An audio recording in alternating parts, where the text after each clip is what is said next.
What's up, yo? What's up? What's up? It's taken me about 30 years. Yeah, 30 years. 94, '04, 14, and now 24. 30 years at 14 years old to have the peace and tranquility and courage and most of all, last but not least, forgiveness for me to finally open my heart and to open up and testify about this. Someone I spoke to, a very close friend, she said, go to the church and get on the podium, get on the altar, right, where they have the offering, and tell everybody what happened to you at 14. My stepmother, my lovely, beautiful stepmom, whom I came to from Haiti as a child at 11 years old. My father, friends, Pops, what's up? Even though I talked to you about this the other night, you didn't really say much, but I understand.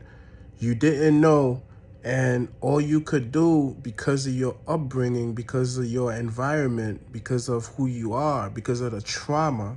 And this video is going to be more about trauma, especially for children, because I was a child. I needed protection. So my father at the time, he resorted to a lot of violence. My father constantly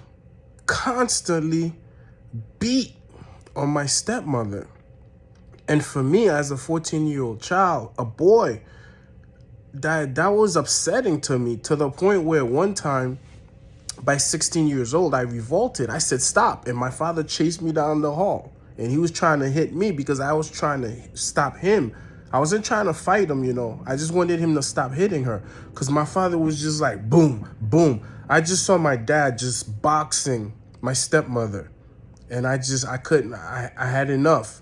So finally at 16, so from 11 years old, I came here to live with my dad and my stepmom, his new wife. I witnessed just pure violence.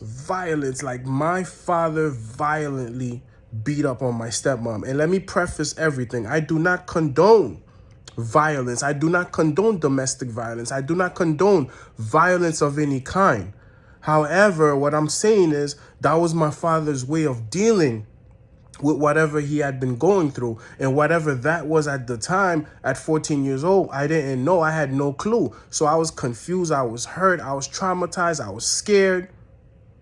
I was abused, man. I was abused. No 14-year-old child or any other child at any other stage in their upbringing should ever witness this type of abuse, especially from those he calls his parents.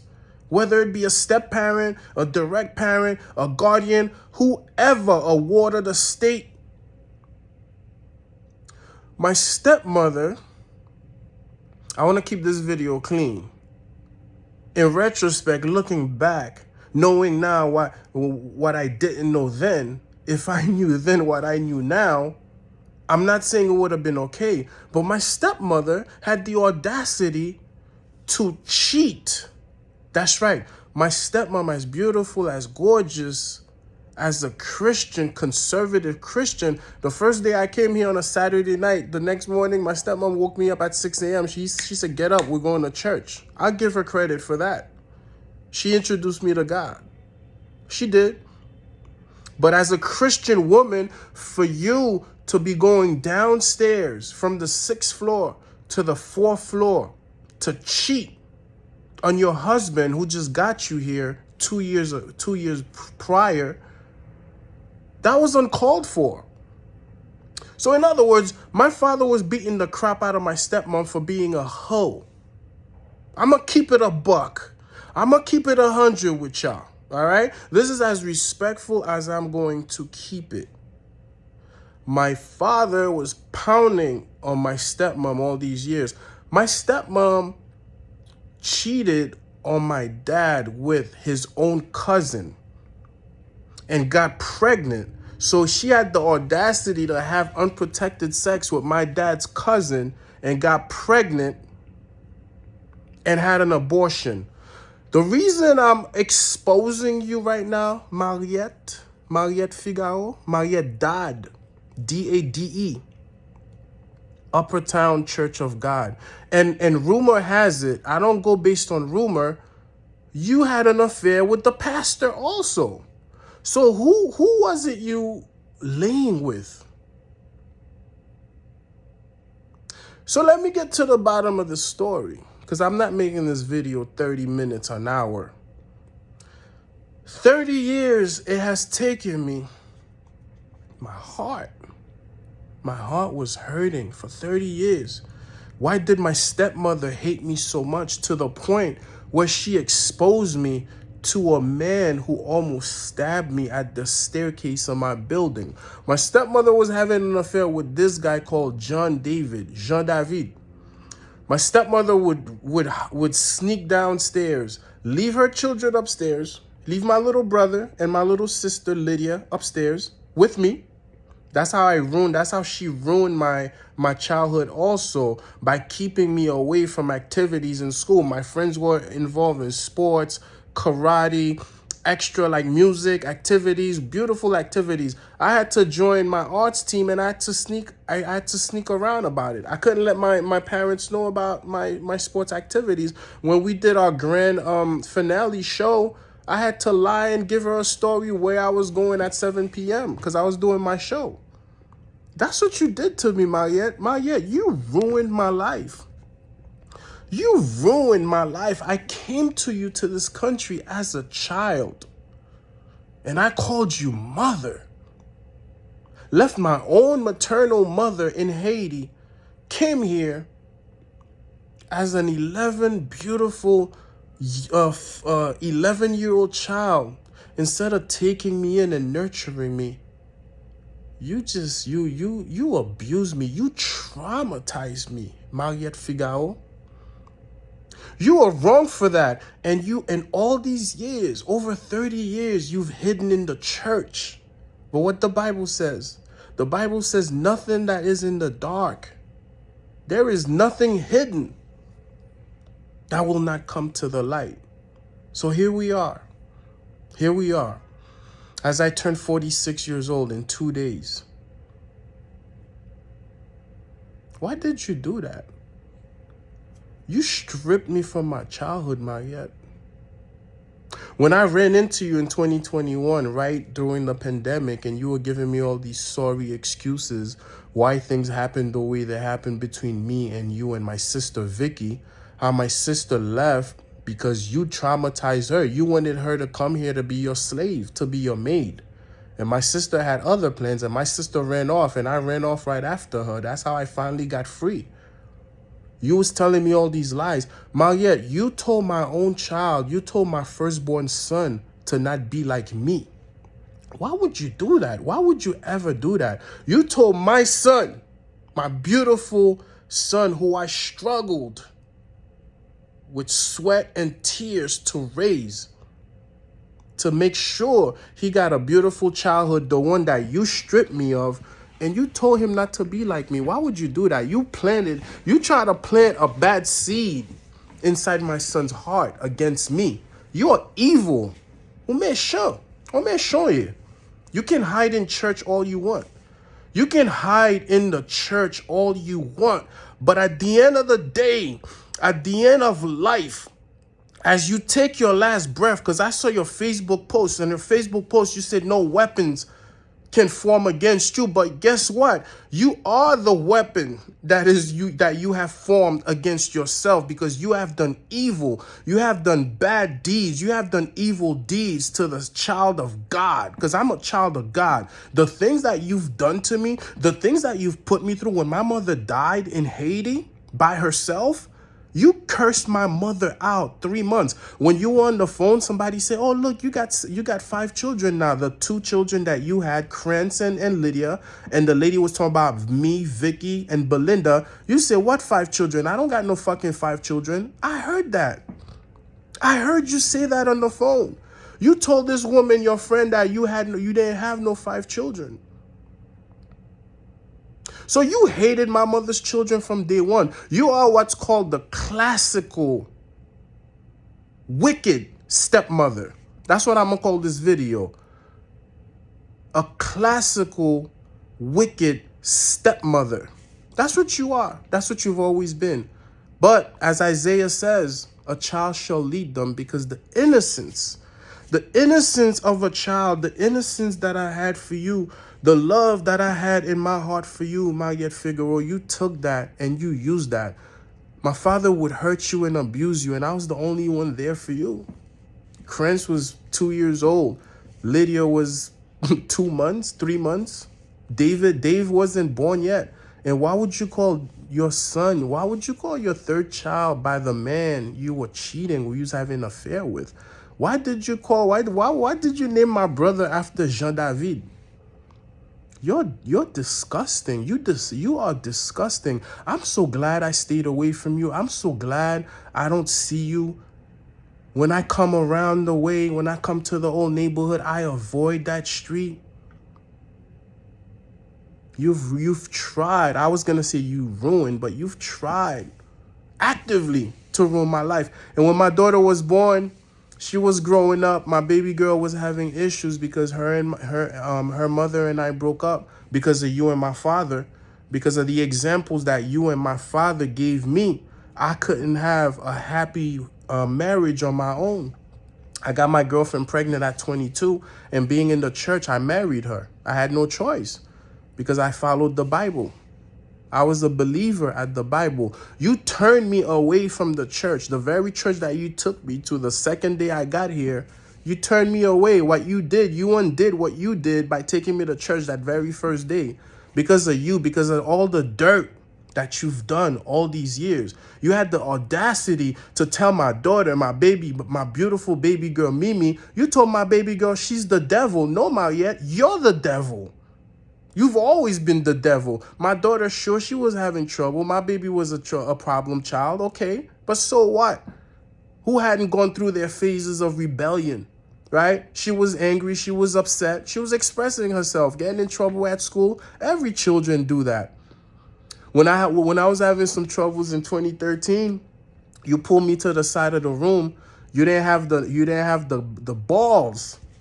You didn't have the pair to say it in front of everybody because you were sneaking around, because you knew what you were doing was wrong. You're a manipulator, okay? You called me to the room and you whispered in my ear, you said, hey, you got to move out because your father's retiring. There's no money. We could have made it work. I had a job. I would have helped pay the bills, but you wanted me out of that house because you was just a whore. You wanted to whore around, Mariette Figaro. Mariette Figaro, Mariette Dad. My father took you from nothing. Your own father hates you. Lui Dad, right? Your own father told me he hates you. Or your own father told me, I told the old man, I said, Grandpa, look, you gotta accept it because that's your daughter. Your daughter's your daughter. I told him that. Even after all the shit that you've done to me, I told your own father, please forgive you. Because you disappointed him. He hates you. I don't know if you know that. But I'm telling you right now, your own father told me to my face that he hates you. When that poor old man got hit by a car, he was in the hospital emergency room. I rushed. I left work. I heard Grandpa got hit by a car. Somebody called me at the job. I said, oh, shit. I stopped. I left. Lord, thank God for me. I was a supervisor. I got the hell out of there. I went to Columbia Presbyterian. Got there within 10 minutes. I pull up at the hospital. I run into the emergency room. The people let me through. Give my ID, whatever. Yeah, that's my grandfather, whatever. I run in there. And you were standing there. You was in shock. There was nothing you could do. You wasn't saying much. And I ran into that room. I see like 6 people. I said, oh, shit, this shit must be serious. I seen 6 doctors, but looking like some young kids, probably some young residents and shit. So I'm checking. I said, let me see what they doing. And you just standing there. You froze reasonably so. That's your dad, you know. You worried, so you in shock. That's fine. You were just standing there looking like this. I said, Mommy, what happened? What happened? You're like, so I run into the room and here, I'm like a team of doctors. I'm like, what the fuck? And as I'm looking at this old man laying there. I'm like, well, at least he's not dead. And then all I saw was blood dripping from this man's side of the face. Just blood. I said, hey, doc, you know he got a hole in his head, right? This old man's head is bleeding like this. This blood is just dripping. And then knowing me, who I am, and my personality, I went off. I went ape shit on the fucking doctors. Do you know he got a hole in his head? What the fuck are you doing? And they worried about his body. They're moving his body. His body's fine. What about the fucking blood that's dripping from his head? And then they're like, okay, sir, you know what? Calm down, get out. And then I made sure the old man was good. I did that because of my heart, my bleeding heart. I love everybody, bro. And I made sure your own father was okay. Now let's fast forward. Let's fast forward to a couple of months. I guess, you know, my dad had gotten the old man a good lawyer. And he got some money. What was it, 90,000? I mean, it could have been more, but you know these lawyers, they're fickle and they're greedy. And they'll lie to you. They'll say you get this much, but you really got that much. But whatever. He got 90K. They cashed the money. You stole all the money. He told me personally that you took all of his money from his accident.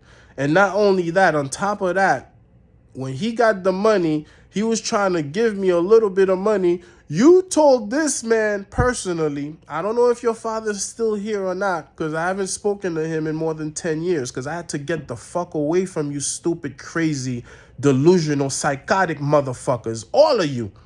You, your children, all of you motherfuckers. And your son was talking bad about me last week. He came up there and I recorded him talking shit about me. But that's a whole other situation. I got him. Well, me and him, we're going to work that out. Because that's my little brother. I fed him from my hands. I raised your own children.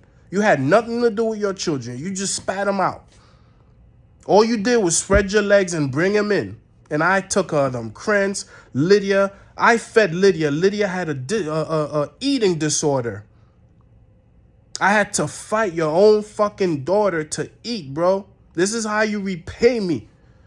This is the things that I get. So back to the story with your father. You told your father to make sure he don't give me any of the money.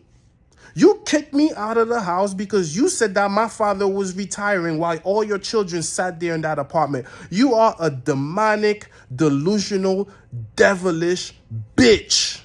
That's what you are, Mariette. And I'm saying this with a smile because I forgive you. I let it go. But I'm making this video to let the world know the kind of woman that you are, the kind of woman that you've always been, the kind of woman that my father chose over the virtuous woman that my mother was, who died a lonely death in Haiti and gave up all of this New York City shit for you. The spoils of war, you got it.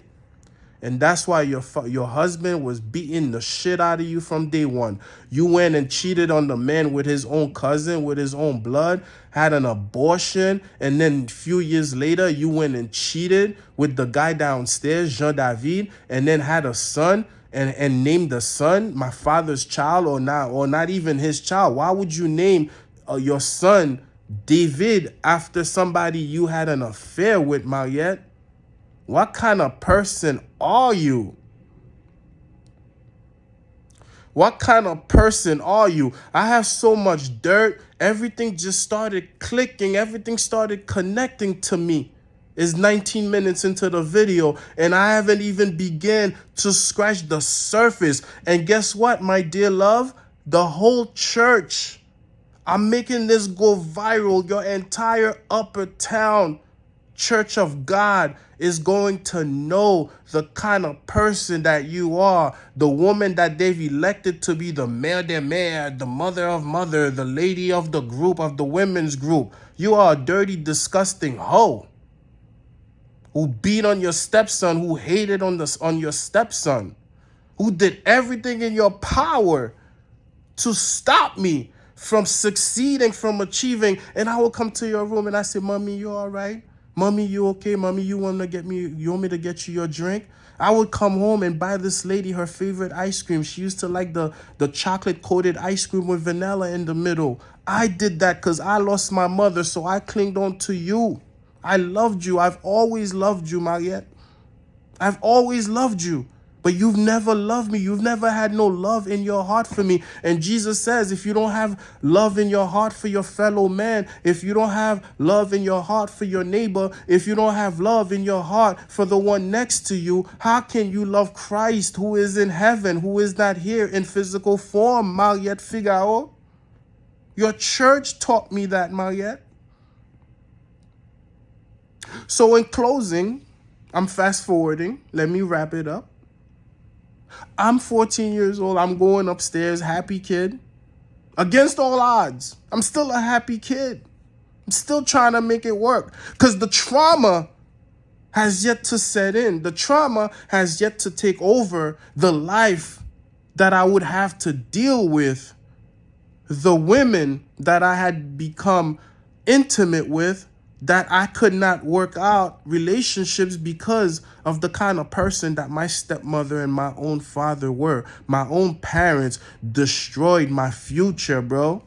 My marriage with my wife had no chance because I had no role models growing up.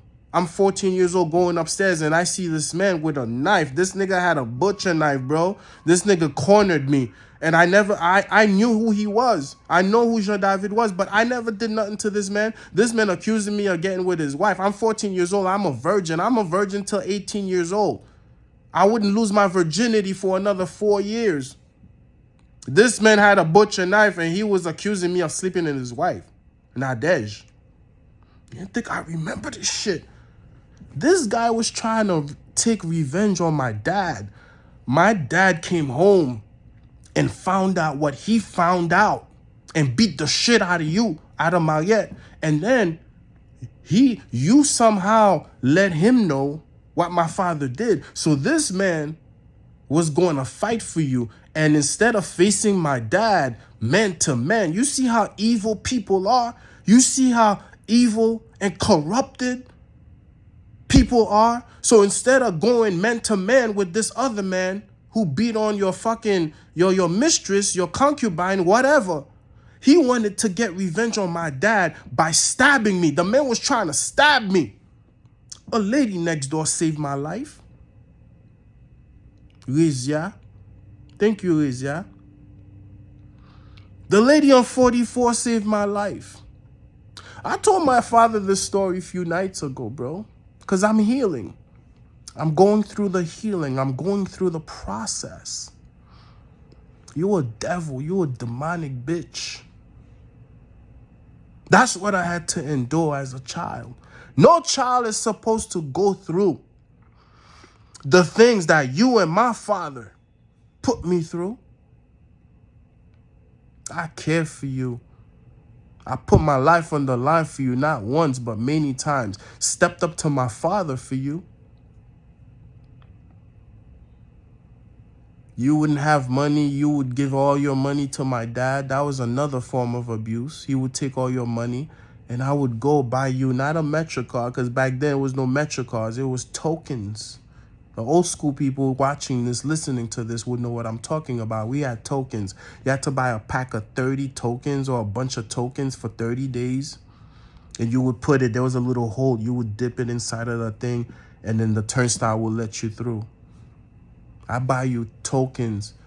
I buy you juice. I buy you whatever. As a child, my first job at the New York Public Library.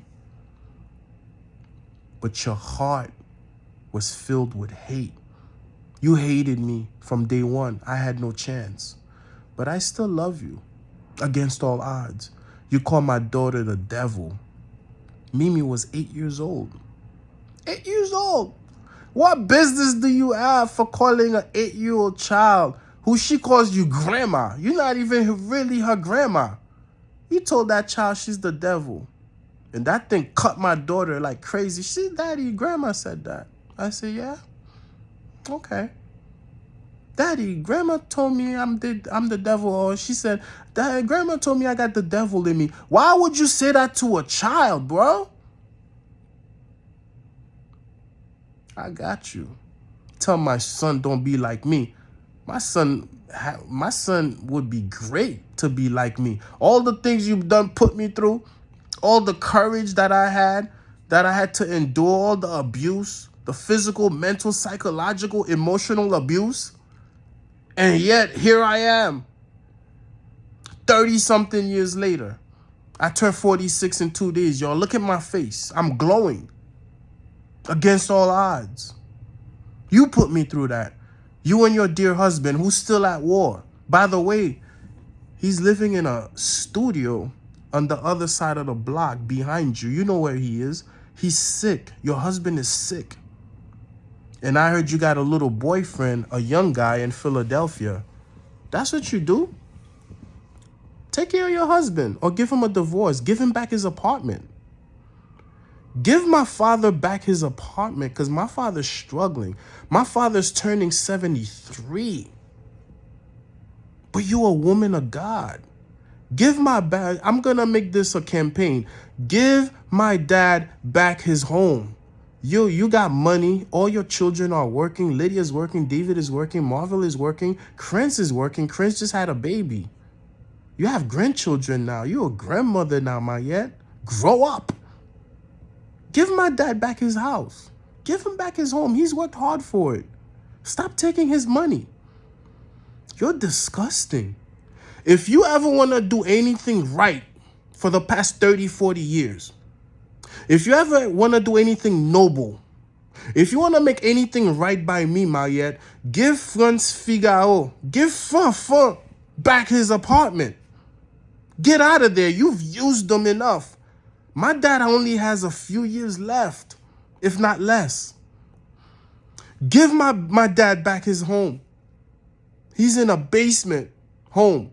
He's in a 1-bedroom, not even a bedroom. It's a studio, kitchen, living room. Everything's connected. He's worked 40 years. That's how you want my dad to live out his days? I know you hate him for what he's done to you, but what about what you've done to him? It's time to reconcile. It's time to reconcile. It's time to forgive. It's time to forget. It's time to let go. It's time to make things right now. Don't let my father die and take everything else he's got. And I know he's trying to make it work. I know he's trying to make it right by you.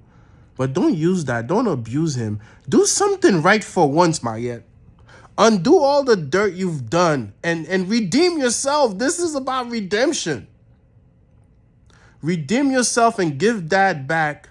Give Fun back. He used to call you Lola. That was his little name for you. Give him back his apartment. Let my father grow in age and dignity. Let my father go out in dignity and pride, bro. Let my father have some sense of decency. Could you do that, Mariette?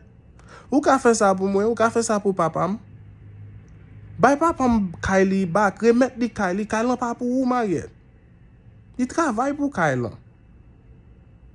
And by the way, I forgive you. I forgive you. The only way I move on, the only way I move forward is by saying, Mariette, I release you. I forgive you.